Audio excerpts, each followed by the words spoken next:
100% mechanical, so it works every time, no power needed. I will tell you something, okay? I owned a stop box before they came on as a sponsor. This thing is great. It's literally, it really does solve this problem of having your gun that the kids couldn't get access to because you need a very specific way to open it, but you don't have to worry. It's like once you do it, you get it, and you could get it out in a second if, God forbid, if you're ever in an emergency where you need it, which is part of the reason why you have the thing to begin with. With Stockbox USA, you can finally have both security and readiness. The Stockbox Pro's mechanical keyless system allows for fast, secure access without the risk of fumbling for keys when every second counts. It's also battery-free, so you never have to worry about your lock not working. Also, you don't have to worry about tariffs because everything is sourced right here in the USA. All Stockbox products are proudly made in the USA in their own facility. And for a limited time, our listeners are going to get a crazy deal on Stockbox. Get 10% off your entire order when you use the promo code PROBLEM. Just go to stopboxusa.com and don't forget to use that promo code PROBLEM for 10% off. Stopboxusa.com, promo code PROBLEM. Discover a better way to balance security and readiness with Stopbox. All right, let's get back into the show. Okay, let me, so I wanted to ask you, because this has been really, and I want to ask you about the actual cover-up itself, but then also kind of like the political ramifications of this. But this really has been the story that's been dominating the last few days here, has been the cover-up of the Jeffrey Epstein scandal. You know, I say scandal sounds like quite a euphemism. The systematic rape and torture of children, and then the blackmail operation that followed. But there is something real. From what I've seen, like on social media and on political talk shows like this, is just really, even the most hardcore Trump loyalists are just not buying this. I mean, a lot of them are just trying to throw Pam Bondi and Kash Patel under the bus and maybe not pointing the finger at Donald Trump where it obviously belongs. Donald Trump really hurt himself by responding the other day and putting himself right in the front. And the most ridiculous, you were talking about on the last show, that you're going to ask me this question when there's a storm? You know, it's just too absurd. But it does seem to me that there's something about this Epstein thing that I just think is such a devastating blow for Donald Trump, because it's not just a broken campaign promise. It's breaking Donald Trump's political raison d'etre. You know what I mean? Like, the whole thing was drain the swamp. And in one, moment, he's letting you know, I choose the swamp over you. Like, right. This is very clear. Like, we're here to protect the real swamp. But so what I don't know, what are Scott Horton's thoughts as you watch this ridiculousness? Well, look, I mean, it's an atrocity, of course, with a good silver lining to it, right? In that, I sit here and go on and on for 10 minutes about this EFP hoax, and nobody cares, whatever. But this is like Joe Biden, man. I probably told you on the show 2 years ago that, see, the thing is with Joe Biden is he's just too old for this. And your next-door neighbor's auntie's cousin knows it, too. Yeah. Everybody knows it. You don't have to be political at all to know what a too old for this work person looks like. And that's what they look like. It's just too apparent. Well, EFPs and Quds forces and Muqtada al-Sadrists are all complicated things. This guy's a child rapist who is allowed to be one somehow for 30 or 40 years or something, and then either killed himself or is on vacation in the Swiss Alps right now, like nobody even knows.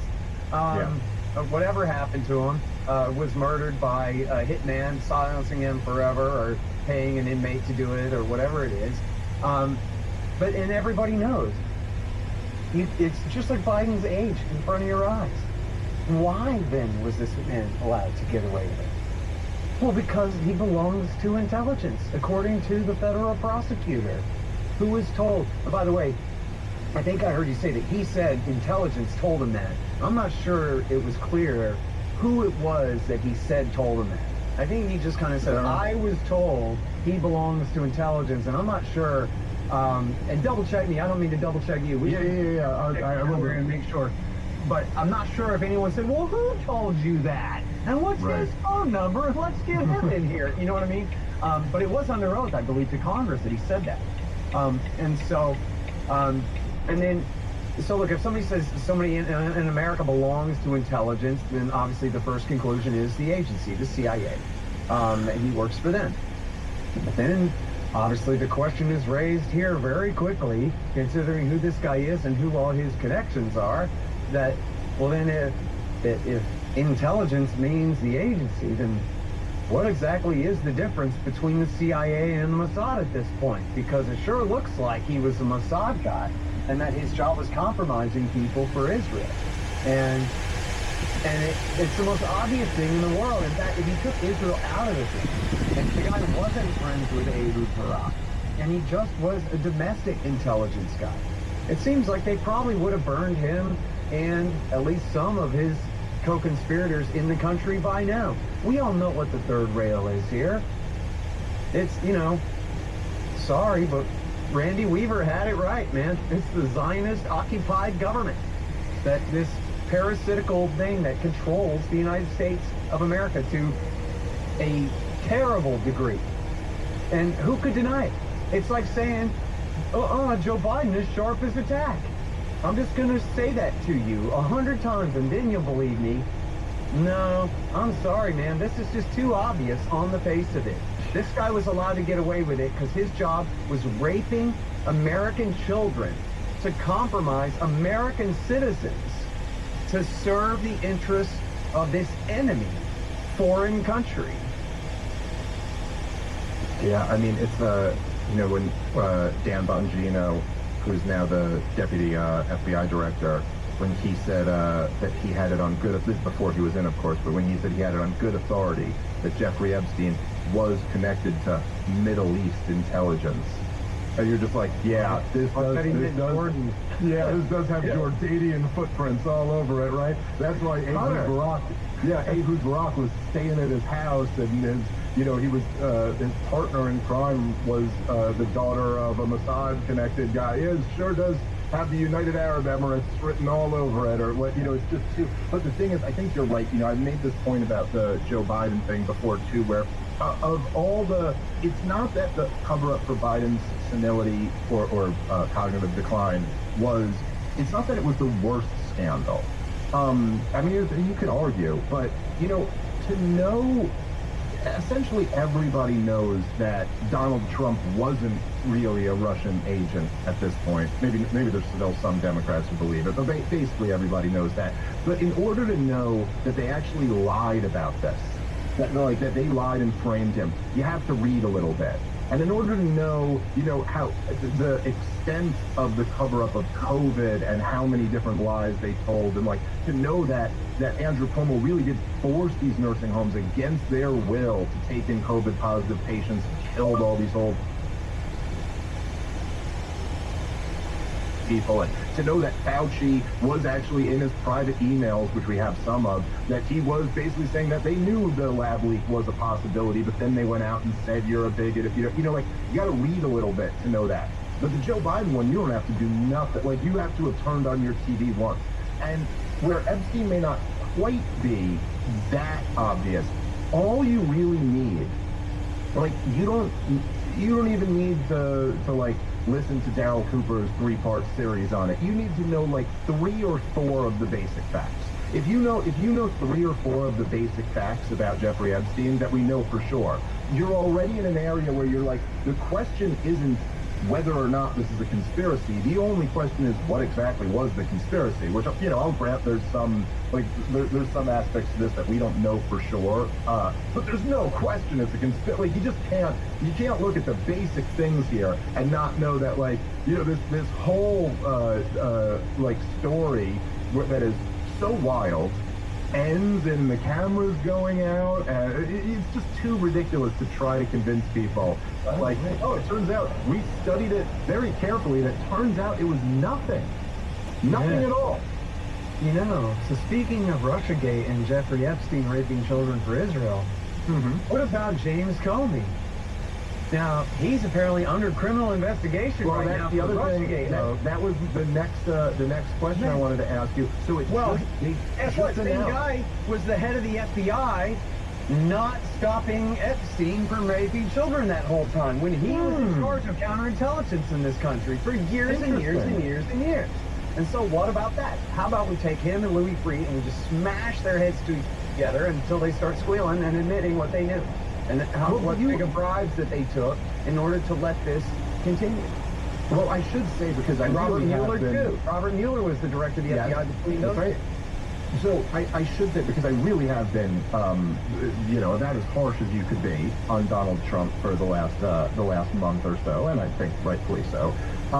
But then it does get announced just yesterday, which really did seem to be like, I don't know. I mean, my spidey senses were going off like, oh, is this something to like please the base who's, uprising over Jeffrey Epstein right now? So like, is the idea that, so they announced essentially that the FBI is investigating, there's a criminal investigation of both James Comey and John Brennan, who certainly are two of the worst people, two of the worst members of the deep state over the last 15 years. Punishment again. I'm sorry, go ahead. Yeah. Well, so look, I mean, since I've been bashing Donald Trump for everything, I will say, okay, that's great. I mean, these guys both clearly committed, like, the highest of crimes in the Russiagate hoax.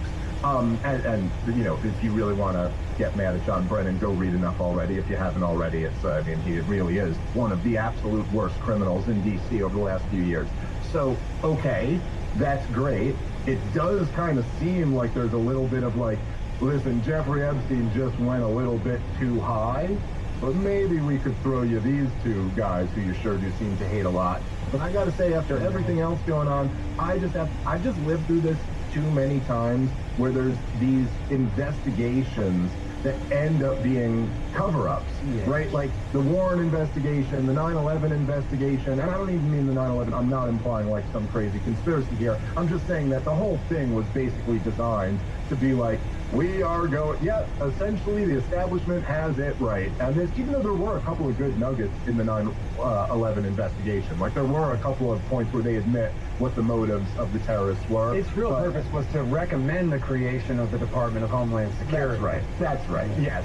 So it's like, and then of course, we had this whole thing with Bob Barr, where he was going to get to the bottom of what happened, and it just all feels like, we're going to investigate George W. Bush torturing everybody, and it although I have to say, so in Trump's first term, after the Mueller report fell apart, and he appointed John Durham. I mean, this is the guy who helped let the CIA get away with torture and murder when Obama had him do a slight review of Bush administration policies before.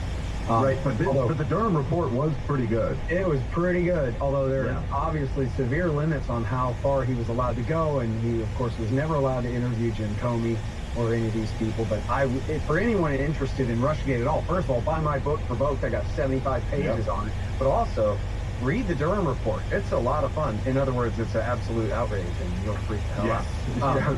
It's really something to behold. And there's clearly the basis. I don't know about the statute of limitations and all that, but there's clearly the basis to go after these guys for a criminal conspiracy to frame the guy. I was going to joke that, like, I guess I really do owe an apology to Joe Rogan, because when we did go out to dinner that time, last time Daryl was in town, really like the one conversation I had with Rogan was quibbling with him over whether Trump was going to prosecute his enemies or not. And I was like, nah, I wish, but he ain't gonna. And Rogan's like, I don't know, he seems pretty pissed off. I'm like, hey, all right, dude, you were right. And I'm glad, too. And you know what? I know nothing's really going to happen, but I do enjoy thinking that John Brennan and Jim Comey are at least a little bit fearful today.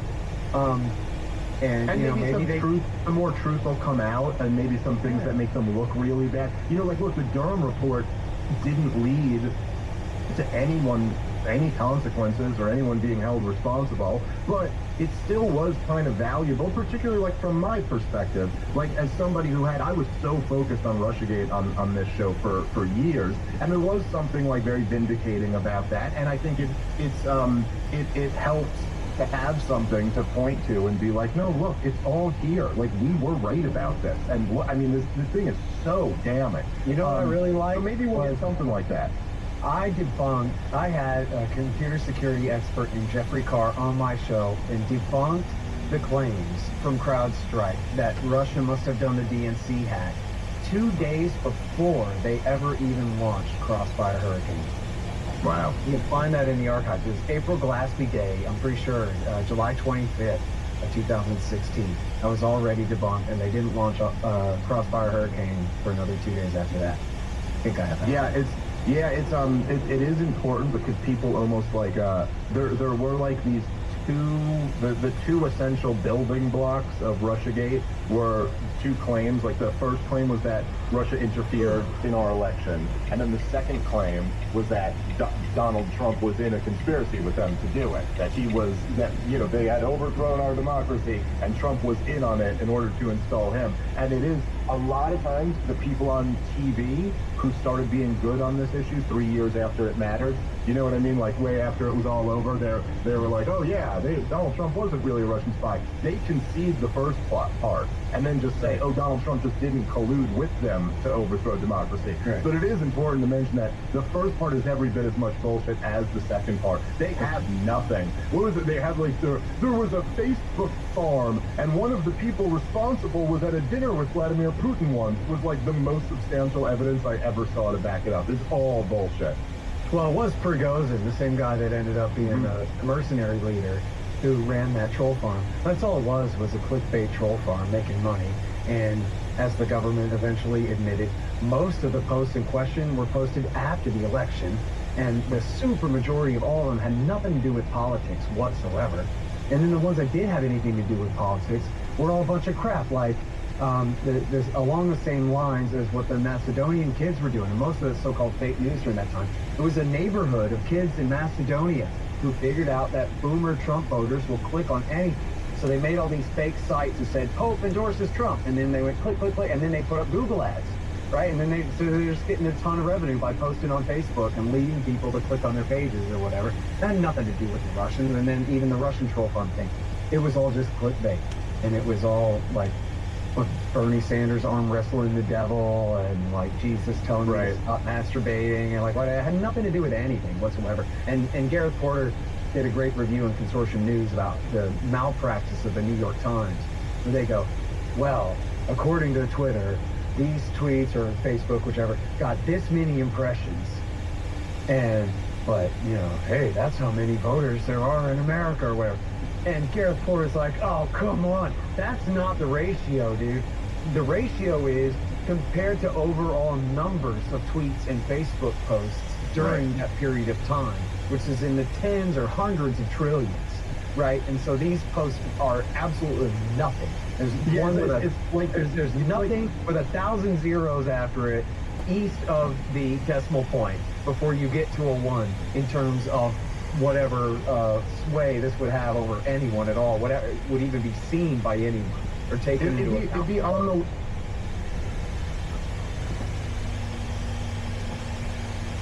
that it's like, I don't know, if you were to say like, oh, I had a tweet that had 2 million impressions, and therefore I was the difference in this last election. Yeah. So you're like, wait, what? No, it doesn't. Just because someone you viewed my tweet does not mean that I flipped your vote. You're like, it's just so goofy. And of course we know, right, just as being human beings, you don't need a scientific study or anything like this to convince you, but 99% of the people who are clicking on anything have already made up their mind who they're going to vote for. It says 99% of people were either going to vote against Donald Trump or for Donald Trump, which is really what it always was, never really about Hillary Clinton or Joe Biden or whatever. But they had already made up their mind. How many real people do you know who's like, my Fox News watching conservative dad, like, if he clicked on a post, is there a shot that he's a Hillary Clinton supporter now? Like, no, that's not how it works. No Russian can just manipulate you that easily, even if they are posting a Facebook ad. All right, guys, let's take a moment and thank our sponsor for today's show, which is Blackout Coffee. As you guys know, I am a huge coffee consumer and a bit of a coffee snob. So take it from me when I tell you that Blackout Coffee is just excellent. I drink their cold brew all the time. I love their roasted coffee. It's really just quality coffee that's roasted right here in the USA by people who believe in liberty, personal responsibility, and the Constitution. So you're sending your money to a good US-based company, and you're going to get excellent coffee. Highly recommend it. Go to blackoutcoffee.com/problem and use the promo code PROBLEM, and you're going to get 20% off your first order. One more time, that's blackoutcoffee.com/problem. Promo code PROBLEM for 20% off. All right, let's get back into the show. And just real quick, all the accusations about the hack of the DNC and of the emails and attributed to Russia, the WikiLeaks and all attributed to Russia, is completely false. There's no proof of that whatsoever. The case against Jeff Sessions, against Mike Flynn, against Carter Page, against George Papadopoulos, against all of the people who were accused there, all of that was false. 100% of it was false. And then all like the extraneous claims of, oh, the Russians hacked C-SPAN and made it put out RT for half an hour. Every one of those silly things. Oh, they hacked the electric grid in Vermont and we're going to freeze all the poor people of Vermont. Every single one of those little things. It was just the same thing they did to Saddam Hussein. It's the same thing they did to Donald Trump. It's told 1,000 lies in a row. And you're supposed to just not be able to keep up. You're supposed to assume that, man, where there's smoke, there must be some fire there. Even when, no, it's all just a bunch of steam. It's hot air. There's nothing to it at all. At the end of the day, all of the accusations against Saddam Hussein were false. All of the accusations against Donald Trump on Russiagate were just completely false. Yep. And as Ray McGovern said at the time, and Trump just didn't have anyone around him sophisticated enough to tell him this, but Ray McGovern said at the time, what Trump should do is he should severely go in there and absolutely fire the top 25 or even 50 guys at Justice, CIA, and FBI, and potentially even NSA. Fire all of them. Have security march them the hell out the door, and that includes the entire special counsel investigation, any and all of that. While at the same time, he should do it publicly in a speech, announce it while they're being fraud marched out. But at the same time, he should completely and totally, without any reservation, declassify any and everything that Justice, FBI, CIA, NSA have on him and his campaign team. All of it, about any of it, in regards to Russia or regards to anything else. And have all of it copied in quadruplicate and dropped off at the Post, the Times, the Journal, and National Public Radio. Come on, Mara Eliason, give me your worst. Bring it on.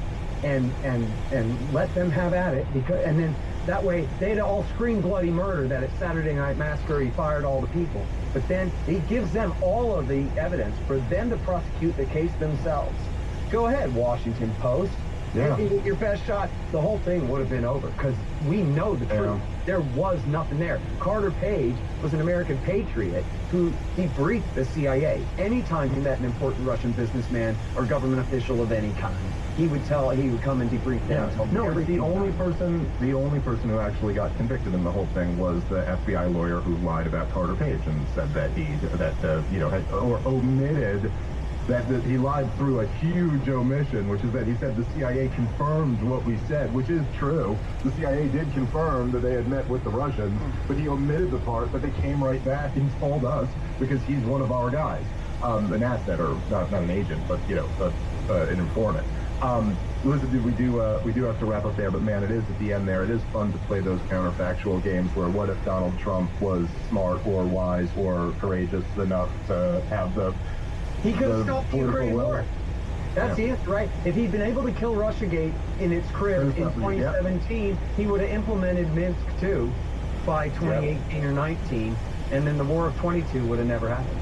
That's right. Well, he was running on détente with Russia, and this is what ultimately killed that. So anyway, Donald Trump, please, sorry for all the mean stuff I said about you over the last month. Please put John Brennan and James Comey in jail.